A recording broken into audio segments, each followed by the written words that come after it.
All right, guys, made a little bit of progress today. I had a pretty late show, so I only got 2 panels up, but we got the whole Quail Aviary filled in with dirt. There's still some sun left in the day, but it's been a long week, and I'm gonna spend some time with the wife this evening and maybe drink a little mead.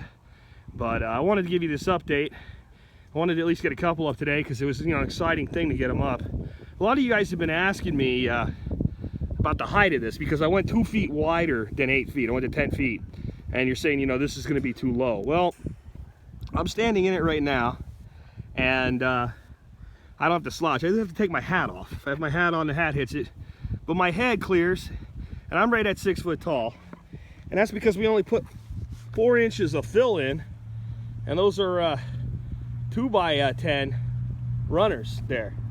So or actually they're 2 by 12 runners there.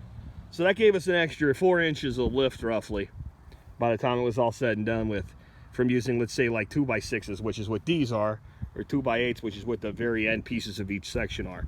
And I used those to create my height for the cattle panel, so they're resting right on there. And the way I did this, I've seen a lot of ways people do this, but mounting studs or something on there, cleating it or whatever.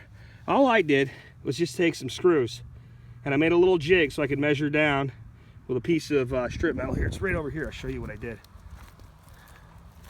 So I used some of this, this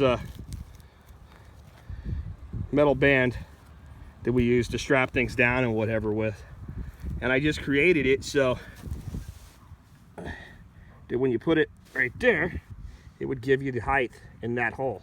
So I just went through the whole thing, about every 1.5 feet, popped one of these screws halfway in. That gave me a little shelf to set these on, and they're just held with poultry staples. And by the time this whole thing's done, it'll be very, very secure. And what I'll do, instead of taking these back out, I'll just run them in right to the level of the cattle panel once I'm done with the whole project. Next step, once we get the rest of these in, that's what the plan this weekend.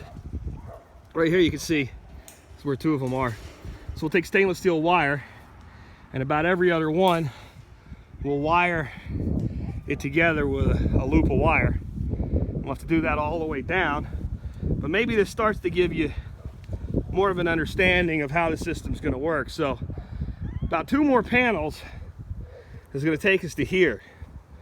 So this whole area right here is going to be one section.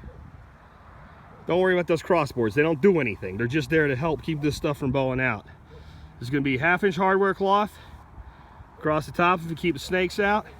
And what I'm going to do with the hardware cloth, to buy 1 extra roll to do this, but I think it's worth it, is I'll take the hardware cloth, and about 1 foot right here will be hardware cloth, and I'll screw the hardware cloth right to this 2 by 12 down here, and then it'll come in and go, of course, all the way up and over there.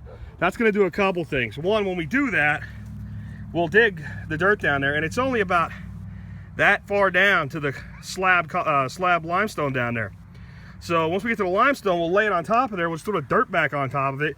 That's going to make it impossible for anything to tunnel underneath there, because it would have to tunnel between the limestone and the hardware cloth and tear itself apart getting through there. And that's going to cost me a lot less. I was going to do it with diamond lath all the way around.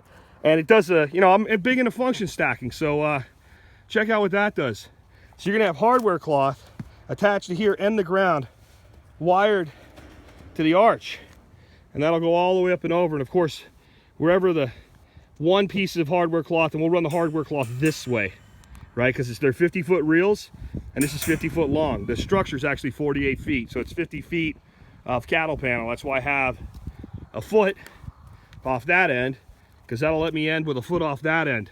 So we'll run it this way, but wherever we have, say we come up to here with our first piece of hardware cloth, we'll overlap at 6 inches. We'll wire that together. This whole thing will be wired with hardware cloth to the ground, so it won't be going anywhere.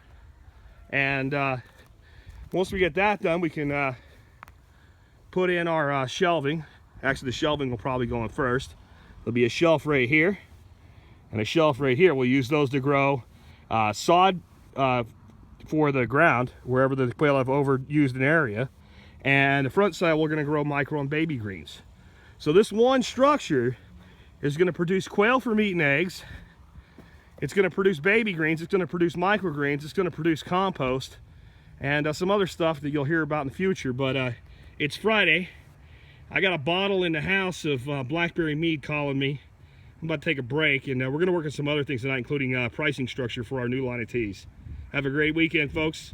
I'll be spending mine putting the rest of this together. Say hi, Dana.